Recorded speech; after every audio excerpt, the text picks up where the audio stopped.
We're going to open today's talk on Samkhya's gift to Vedanta with a meditation, a guided meditation.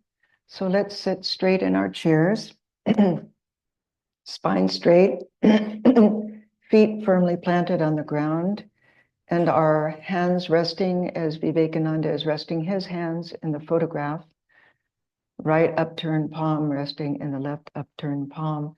And let's begin by taking in 3 deep breaths, breathing in deeply and exhaling completely.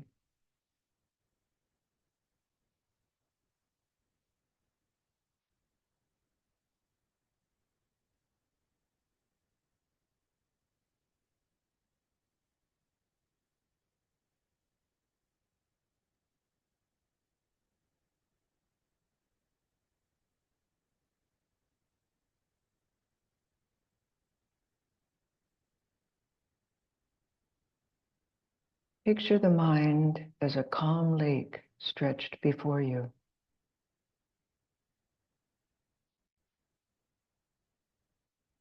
Let the mind drift.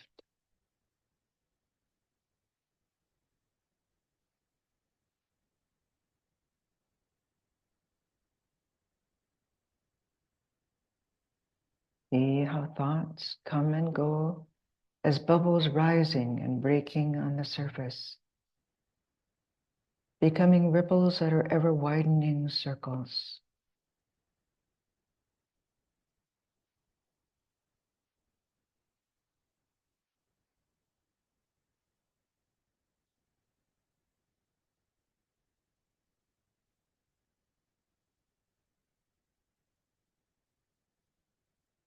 Make no effort to control your thoughts, but watch them. Follow them in imagination as they rise, break, and float away.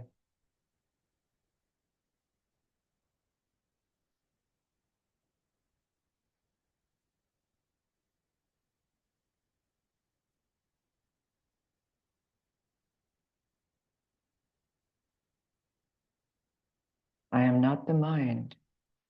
I can see that I am thinking. I am watching my mind act.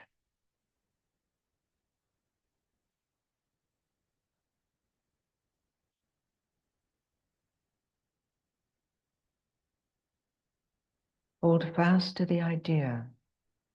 I am the witness, watching my mind drift. The mind is not I.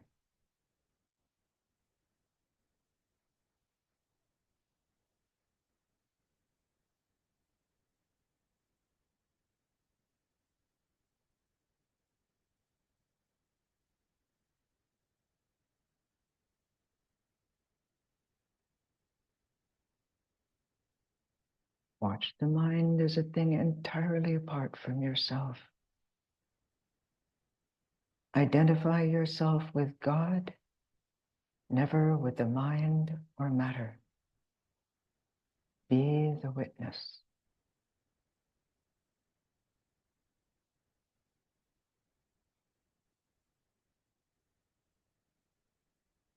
Om Shanti, Shanti, Shanti. Peace, peace, peace be unto us all. This is a meditation that Vivekananda gave in his Raja Yoga classes here in this country. It's actually called a pratyahara, which is a meditation that is given before the actual meditation, because without a calm mind, it's very difficult, impossible to grab the mind and try to focus it on any center of consciousness. So today's subject, Samkhya's gift to Vedanta. As spiritual aspirants, we're instructed by our teachers. First, hear the truth, reason upon it, then meditate upon it. Now, there are 6 systems of philosophy in Hinduism, and you probably all know those. And they're all concerned with that second step, reason upon the philosophy. reason upon the truth. The 6 systems are the Vaisheshika of Kanada, the Nyaya of Gautama, the Samkhya of Kapila, the Yoga of Patanjali, the Mimamsa of Jaimini, and the Vedanta of Vyasa. And these 6 systems are clumped into 3. Yoga and Samkhya are clumped together because the yoga system of philosophy is closely allied to the Samkhya system of philosophy, its predecessor, but with one important difference: its acceptance of God, Ishvara. Patanjali accepted Ishvara. Now, many Western spiritual aspirants today are unknowingly introduced to Samkhya through yoga, typically through a very distant relative, Hatha Yoga, which focuses on the physical aspects of the yoga practice, including asanas and pranayama. But today's talk is focused on the philosophical basis of the Samkhya system, founded by the sage Kapila, a Vedic sage and father of Indian thinkers. His cosmology, his psychology, and philosophy laid the groundwork of analysis, so far as it goes, for great thinkers, not only for Patanjali, but for such great thinkers as Buddha and Shankara, who followed. What then is Samkhya in brief? Well, it's not important to understand all the intricacies. Let's just pull out some of the basic elements that apply to us as Vedantas. First of all, Samkhya is dualistic. It claims 2 ultimate realities, Purusha and Prakriti. Purusha is the supreme self with a capital S, inactive and separate from Prakriti, the prime mover, the first cause of the cosmic process. Due to Prakriti's proximity to Purusha, Prakriti, which contains within itself the material of the universe, it evolves as mind and matter. So it's because of that proximity that this universe evolves. Kapila also postulates that the cause of our suffering is due to our false identification of the Purusha, our supreme self, with Prakriti, our body-mind complex. So that's the cause of our suffering. Just as we ourselves also experienced in our opening guided meditation, day in and day out, we identify with our mind, but we are not the mind. And you yourself experience that in the guided meditation, because science affirms that that which we can observe is matter. The mind is subtle matter. So the lake of the mind, which we observe for ourselves, is not our true self. It is not the Purusha. Now, according to Samkhya, knowledge is attained in the supreme consciousness, the Purusha, wherein such false identifications cease and the Purusha, our true nature, our true self, is realized as existing independently in its transcendental nature. We can thus see how this philosophy became a forerunner of Advaita Vedanta. Purusha, the unchanging principle of intelligence, reflected in Prakriti, creates the universe. How does this happen?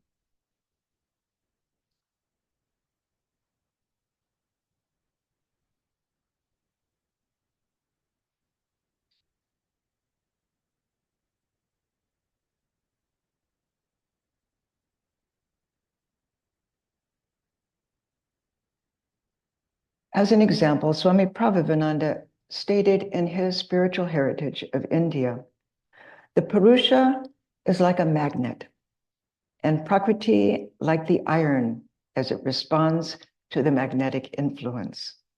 It's a very good analogy. Purusha also is like a lame man, an inactive principle, seated on the shoulders of a blind man who walks, and that is the creative principle of Prakriti. Prabhupada explains the lame man serving as the guiding eye, the prime mover, while the actual walking, the creating, is done by the blind man, Prakriti. So either of these analogies works. The universe of mind and matter is a transformation of Prakriti, nature. Now, what are Samkhya's gifts to Vedanta? The evolution of the universe rests on two principles that comprise two of Samkhya's gifts. What is in the microcosm is in the macrocosm. Behind this gross form of matter must be finer matter called thought. Just as I and you have a body, so there is a universal body. Just as I and you have a mind, there must be a cosmic mind. Behind our thought, there must be a soul, which makes all thought possible. So also with Prakriti, and Vivekananda explains for us. There is the universal gross body, behind that a universal fine body, behind that a universal mind, behind that a universal egoism or consciousness, and behind that a universal intelligence. And all this is in nature, the manifestation of nature, not outside of it. Now, as in all philosophies, they can become very complex, but just pluck from these philosophies, from these quotations, what is useful to you, and we'll sum up at the end. Second, the gunas denote qualities and energies that explains how everything comes from Prakriti. This universe, as well as our body, mind, and thought. Prakriti, nature, consists of three gunas, sattva, rajas, and tamas. Tamas is attraction, and it also is inertia. Rajas is repulsion, also activity. And sattva is the balance of rajas and tamas. They're held in perfect control. And when out of control, creation sets in. So what is the evolution of this material universe? In order, it is first a manifestation in Prakriti, which is the Mahat, intelligence. Next, universal egoism, the universal sense organs, universal fine particles. The tanmatras are the finest particles of matter. Now, these fine particles combine and recombine to form this gross universe. There is no difference between mind and matter, except in degree. Now, when we first come across this principle, it's kind of earth-shattering. You know, we go through our education, we go into college thinking this mind is everything. But to know that mind is also matter, finer matter, but matter nevertheless, can be rather deflating.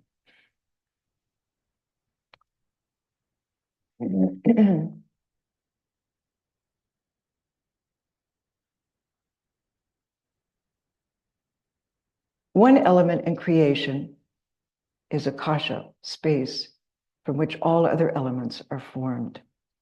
And along with akasha is prana, primal energy. Akasha, acted upon by prana, produces vibration, vayu. And with rapid vibration, heat, tejas. And from heat, apa, liquid, and liquid turns solid, gross matter. All gross matter is a result of fine particles, tanmatras, which is the essence. But if we ask ourselves, who created nature? Samkhya claims Purusha and Prakriti are uncreated and omnipresent. And there are an infinite number of Purushas. That's very different from Vedanta, but this is, again, Samkhya is the forerunner of Vedanta. As regards Samkhya's posit of infinite number of Purushas, Vedanta provides a better solution, which we'll discuss later. So how does this creation play out with us as individuals? Now we come to a third gift of Samkhya. The microcosm must bear itself out in the macrocosm, and also the macrocosm to the microcosm. Vivekananda explains for us. He has first a part of undifferentiated nature in him, and that material nature in him becomes changed into this mahat, a small particle of this universal intelligence. And this particle of universal intelligence in him becomes changed into egoism, and then into sense organs, and the fine particles of matter, which combine and recombine and manufacture this body. So this is the basis of the philosophy of the whole world. There is no philosophy in the world that is not indebted to Kopila, so says Vivekananda. Now in order, Samkhya postulates first, Mahat, intelligence.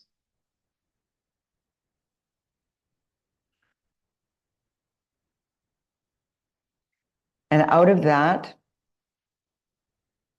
comes the three states of consciousness. Subconsciousness, in other words, instinct works like a machine. Consciousness is reason, which can make mistakes. And superconsciousness is a transcendental state, unlimited in its scope. So we have the subconscious, the conscious, and the superconscious. From Mahat comes manas, mind, the sense organs, tanmatras, the essence of sound, touch, taste, sight, smell. What is human will? What is our human will? It is merely identical with motor nerves, a reaction to sensation in the brain. And according to Vivekananda, who cites experiments with lower animals, stated, if you take out the motor nerves, a man has no will whatsoever.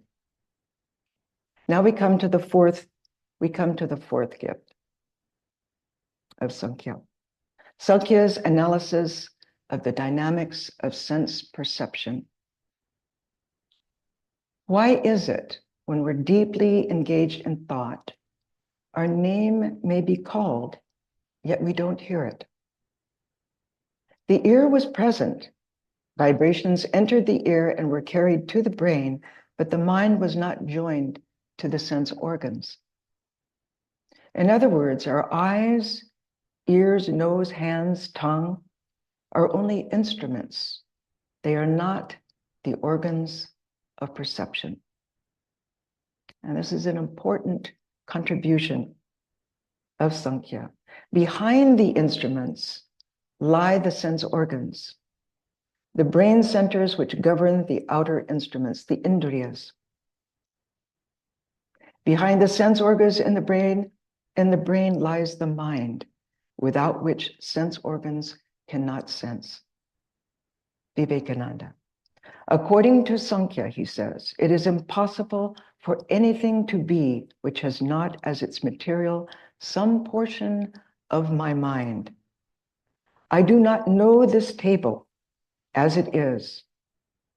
An impression from it comes to the eyes, then to the indriya, and these indriyas are the sense organs in the mind, and then to the mind. And the mind reacts, and that reaction is what I call table. So it's a complex process. Behind this mind lies egoism, which colors the sense impression as mine.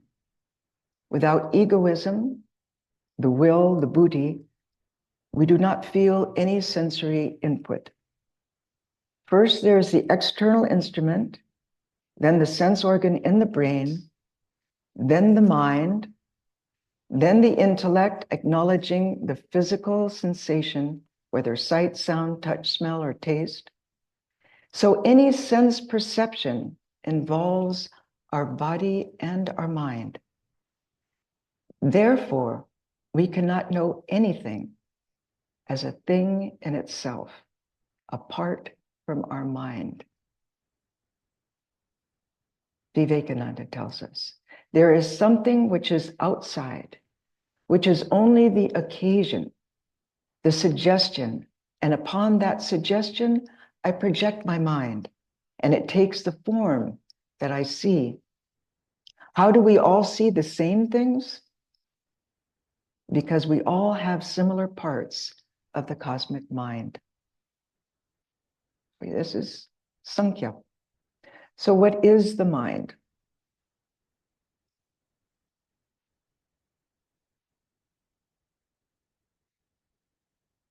That is the fifth gift.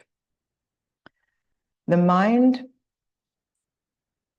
is mind plus intellect plus egoism. Chitta, that lake of the mind that you were watching in the opening meditation, is the gross mind. Manas takes in, that's the part of the mind that takes in the sense impressions, and buddhi is the higher mind, the discriminative faculty, that part of the mind that was watching the lake of the mind in your meditation. So that buddhi, the higher mind, is still not the Atman. It points to the unseen seer, but the unseen seer is never an object of perception. And the ahamkara is the egoism, the I am, that knowledge that I am, I exist. But the mind, the buddhi, and the egoism are not the witness. They are not self-effulgent. Then comes Mahat, the highest form of nature's existence.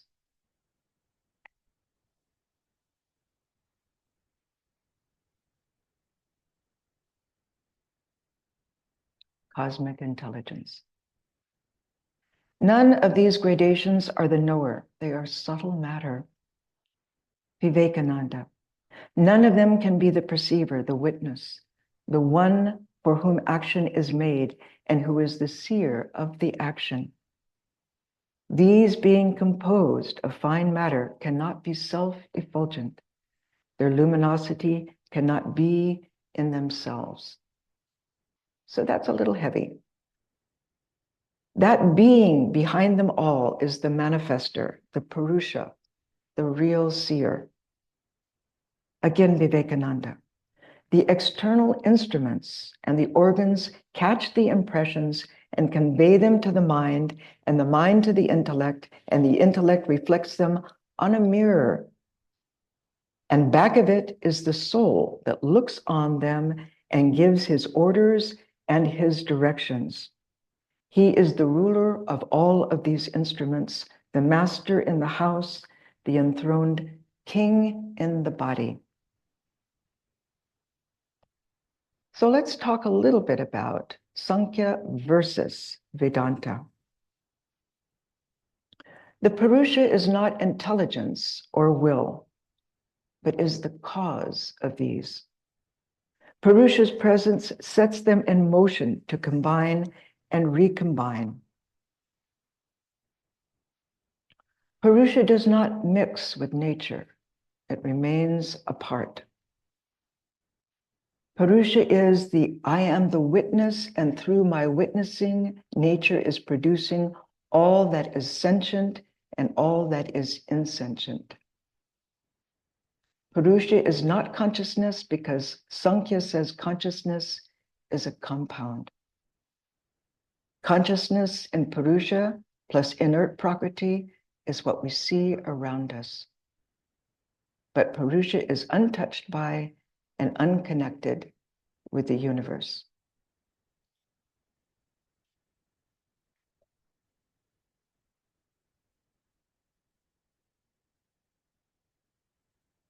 Vedanta would nature progresses in successive rises and falls. Samkhya says the individual looks on all these changes, but the Purusha, the seer, remains untouched, pure like a crystal.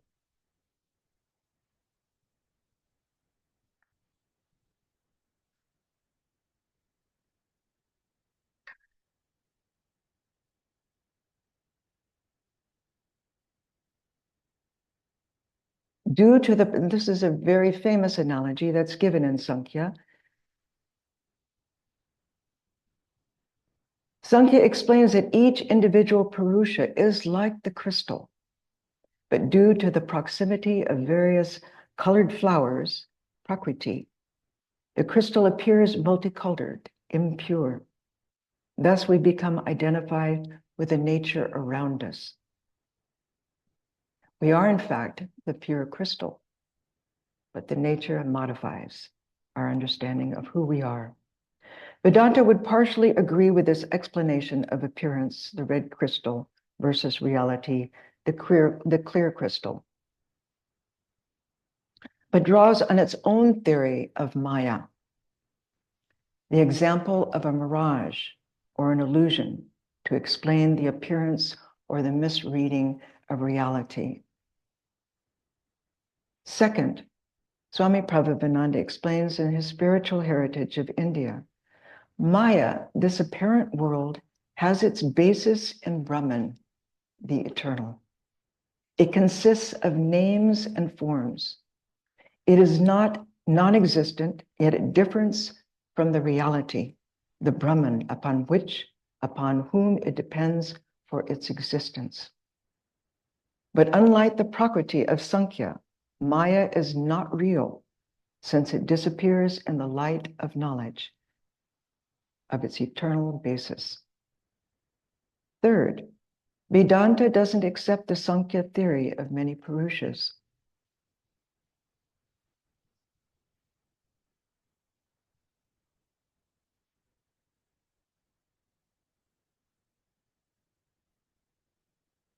Only one Atman appearing as many. Vivekananda tells us, the Purusha we have seen is omnipresent and infinite. The omnipresent, the infinite cannot be two. If there are two infinites, A and B, the infinite A would limit the infinite B, because the infinite B is not the infinite A, and the infinite A is not the infinite B. He goes on, difference in identity means exclusion, and exclusion means limitation. Therefore, A and B, limiting each other, cease to be infinites. Hence, there can be but one infinite, and that is one Purusha. Vedanta calls Samkhya's juxtaposition of color on the crystal as adhyasa, reflection or implication, which makes us falsely identify with the non-Atman, I and mine, our little ego attached to the body and the mind. What is bondage? Samkhya says Prakriti is without beginning and end, but not in the same sense as the individual souls, because nature has no individuality. Prakriti is like a river, changing into a fresh body of water every moment. The soul never changes, but as nature is always changing, the soul can come out of bondage. Before that, the soul identifies itself with mind and body, with nature, and enjoys pleasure and pain.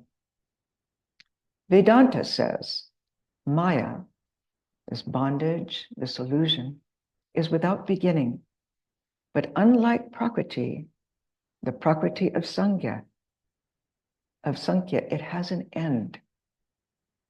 It's due to the superimposition of the phenomenal relative existence upon Brahman, the reality.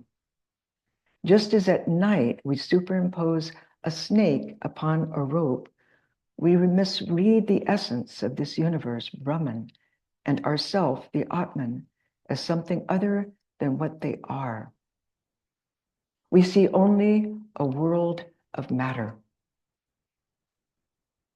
and ourself as a psychophysical being, until we wake up from the sleep of ignorance and realize that we are the Supreme Self. So to summarize these differences, in Samkhya, ignorance is due to the proximity of nature, Prakriti, to the crystal, Purusha, and that causes ignorance. As the red flower is reflected in the crystal, and it thinks itself to be red instead of the clear crystal. But in Vedanta, ignorance is said to be superimposed upon reality as an illusory snake upon a rope. And we've all had that experience where we think we are seeing something, and when we go closer, we see, oh, it was not that, it was something else.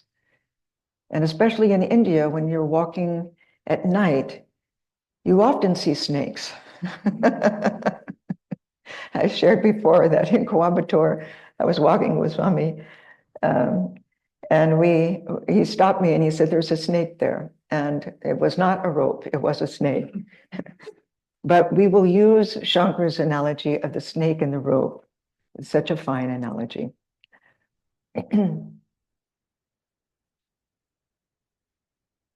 So what is creation? According to Samkhya, there is no creator of the universe. Nature in itself accounts for everything. Vedanta says, according to Vivekananda, in the cosmos, the universal intellect, the universal egoism, the universal mind, all universal fine and gross materials must have a ruler and governor. How will the cosmic series become complete without the universal Purusha behind them all as the ruler and governor? Now, this is Vedanta. If you deny a universal Purusha behind the cosmic series, Vivekananda says, we deny your Purusha behind the individual series. If it be true that behind the series of the graded, evolved individual manifestations, there stands one that is beyond them all, the Purusha who is not composed of matter, the very same logic will apply to the case of universal manifestations. This universal self, which is beyond the universal modifications of Prakriti, is what is called Ishvara, the supreme ruler God. And this is where Patanjali differed from Kopila. He accepted Ishvara in yoga, as we do also in Vedanta. So where does all this creation come from? Now, even if you find that you cannot keep up with the logic of such greats as Vivekananda, it doesn't matter. You're the children of a philosophy that is highly sophisticated and has evolved through great subtleties of argumentation and so on and so forth. So you know that there is sound logic behind this. So where does creation come from? Samkhya would say, and Vivekananda again speaking, according to Samkhya, nature is omnipresent, one omnipresent mass of nature in which are the causes of everything that exists. What is meant by cause? Cause is the fine state of the manifested state, the unmanifested state of that which becomes manifested. What do you mean by destruction? It is reverting to the cause. Okay, so suppose I destroy a pot. Its elements go back to their original state, clay.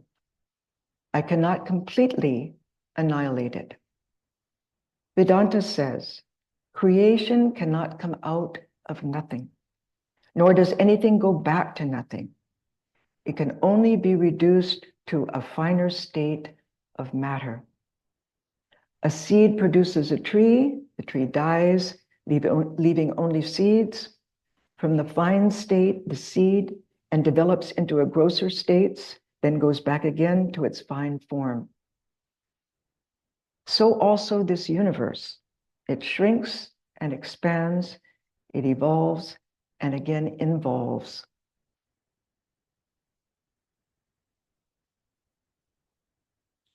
So this universe manifests. In the Vedas, we read the Eternal One breathes out this universe and breathes it in. We cannot give a beginning to this cycle, otherwise the concept of time is destroyed. So Vivekananda tells us, try to think of a limit where time began. You have to think of time beyond that limit. Try to think where space begins, and you will have to think of space beyond that.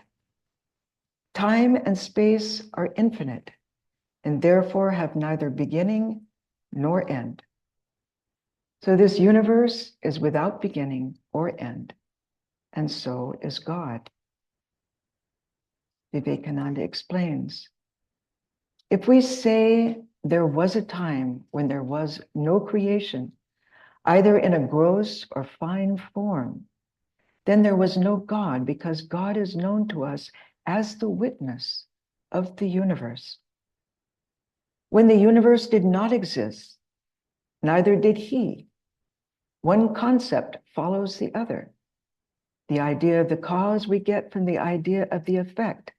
And if there is no effect, there will be no cause. It naturally follows that as the universe is eternal, so God is eternal.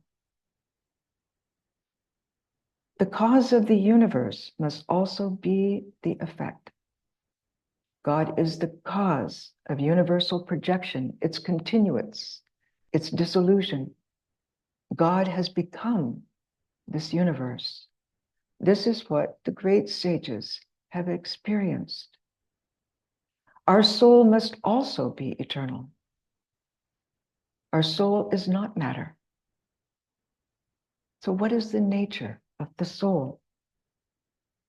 In Samkhya, we have dualism. There is the eternal God and eternal nature, Purusha and Prakriti, and an infinite number of eternal souls separate from God. In Vedanta, there is non-dualism. We say, can infinity have parts?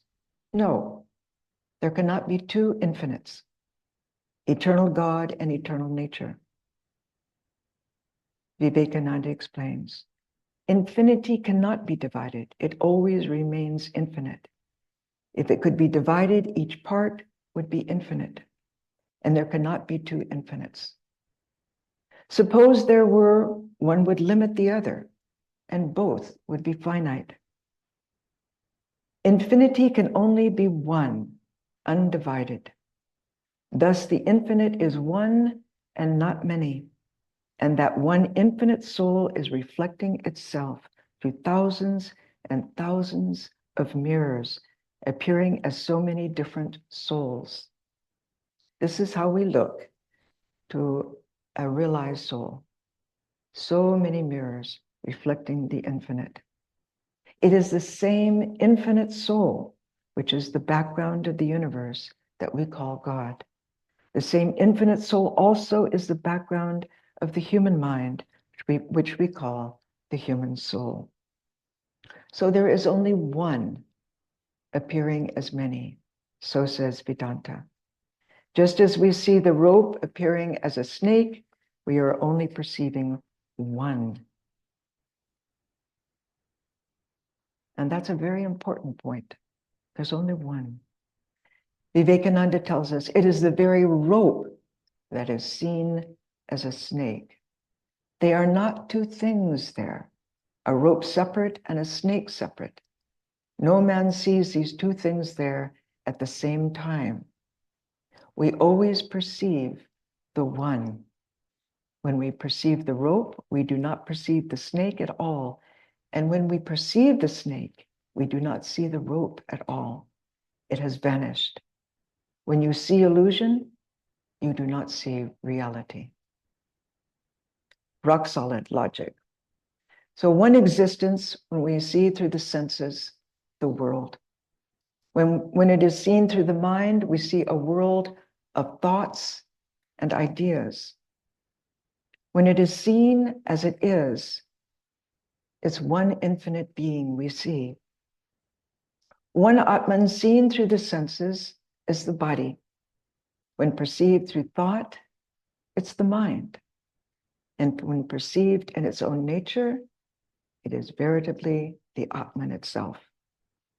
Vivekananda tells us, there are not three things in one, body, mind, and self, capital S. It is solely the Atman, sometimes called body, sometimes called mind, sometimes called the self, according to our vision. So let's now summarize what we've learned in a guided meditation, what we as Vedantins can take as gifts of Samkhya. First, a solid understanding of the secret of the universe. What is in the macrocosm is in the microcosm within us. One, the nature of our mind as matter. The concept of the three gunas explains how everything comes from Prakriti. The dynamic nature of our sense perceptions is derived from the subtle centers within the mind and the impact of the three gunas on our body-mind complex. These are the gifts of Samkhya to Vedanta. And now then, let us deep dive into our strength-giving Vedanta roots with a non-dual guided meditation on the Atman. It'll be a meditation on harmony and consciousness. So let us sit straight in our chairs, feet firmly planted on the ground, hands resting loosely in our laps. Let's take 3 deep breaths. Inhale deeply and exhale completely to calm the body and the mind.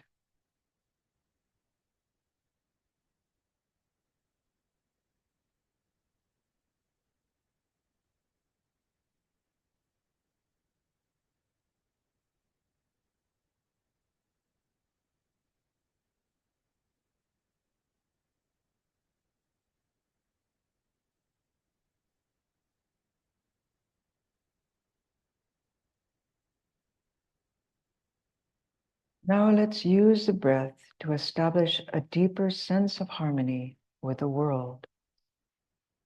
Let us think as we breathe in that we are filling ourselves with love for all beings.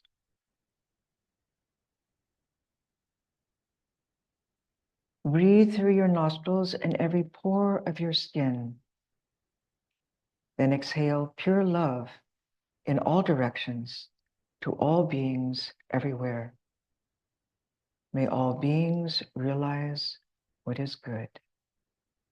Do this 2 more times.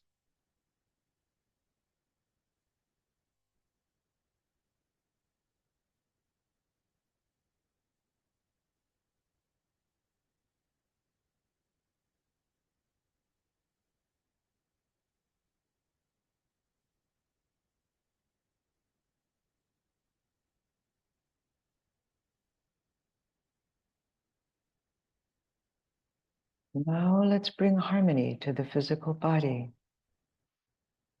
Think of each part of the body, starting with the toes, and gradually working your way up to the top of the head, imagining each part of the body as pure, perfect, full of harmony and full of light, whatever its current condition.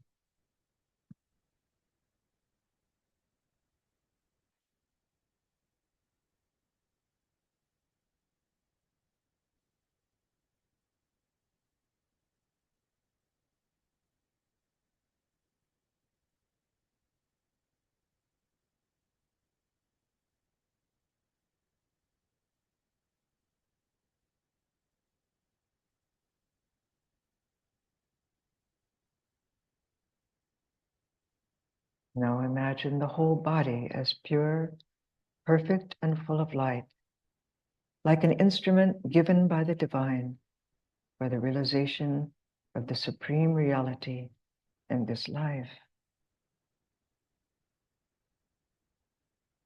Try to feel the body as a harmonious energy field or system, not as a heavy material object, but as a harmonious energy field or system. When your eyes are closed and you're not looking at the body, you can feel the body as an energy field, the energy of sensation. Wherever you feel a particular point of contact, such as in your feet on the floor, or in your hands on your knees, try to feel these points of contact as simple concentrations of energy or sensation in the general energy field that is the body.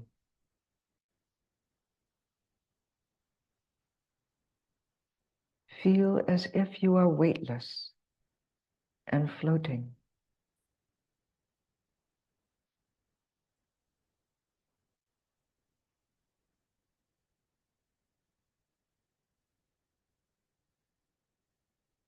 Now we're ready to meditate on consciousness itself. First, feel how aware you are, aware of the world around you. You know you are. You experience it. Just feel the fact of the experience, that you are aware of the world around you.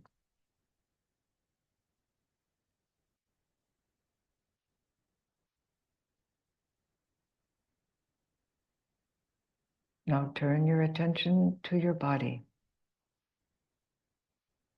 Notice how aware you are of it. You can feel it, as we did in the preliminary exercise just completed.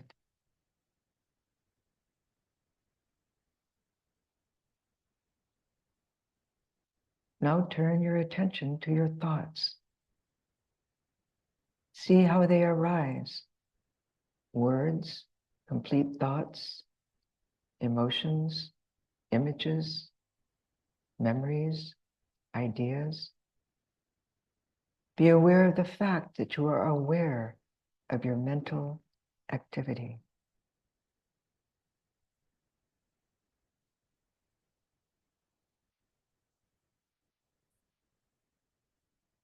Now cycle from world consciousness to body consciousness to mind consciousness.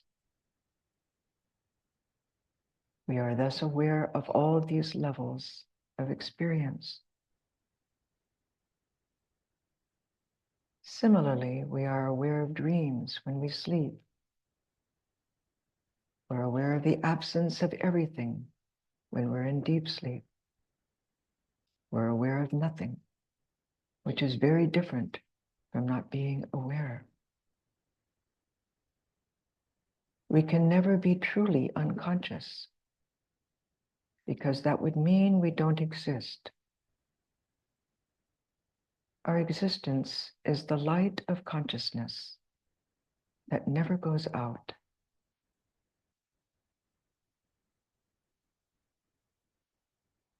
Feel the fact, hold on to the fact that the world, your body, and your mind are illuminated by consciousness.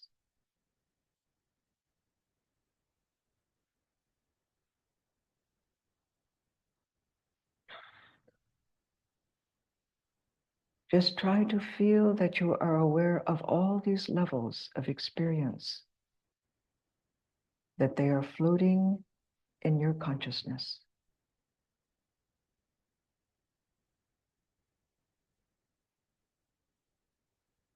You are the light of experience. Everything floats within you as an object of experience.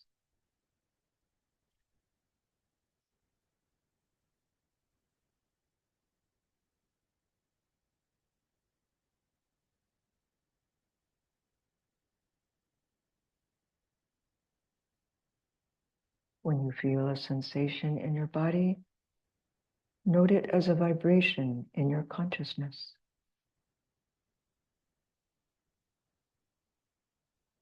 When you hear a sound from outside, hear it as a vibration floating in your consciousness.